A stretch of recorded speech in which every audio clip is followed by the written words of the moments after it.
ఓం శ్రీ నమో నారాయణాయ నమః. మనము మరుగుమందు గురించి చెప్పుకుంటున్నాము. ఈ మరుగుమందు 100% గ్యారంటీతో పని అవుతుంది. ఈ మరుగుమందు ఎంతటి మొండివారైనా సరే మనం లొంగ తీసుకునే మందు అన్నమాట. ఈ మరుగుమందు పెడితే మన మాట వినని వారు ఎంత మొండివారైనా సరే ఖచ్చితంగా మన మాట వింటారు. ఈ మరుగుమందు 2 రకాలుగా పెట్టవచ్చు. ఒకటి తినే దాంట్లో కానీ తాగే దాంట్లో కానీ కలిపి పెట్టాలి.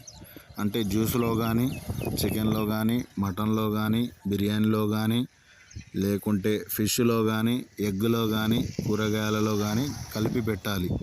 దీంట్లో చింతపండు కానీ నిమ్మకాయ కానీ తగలవద్దు, అంటే పులుపు తగలవద్దు. థమ్సప్లో కూడా పెట్టవచ్చు, గ్రేప్ జ్యూస్లో కూడా పెట్టవచ్చు, కానీ చింతపండు కానీ నిమ్మకాయ కానీ తగలకూడదు. ఇంకొకటి బట్టలకు కానీ, చెప్పులకు కానీ, ఒంటికి కానీ, తలకు కానీ, శరీర భాగాలకు ఎక్కడైనా సరే పూసేది.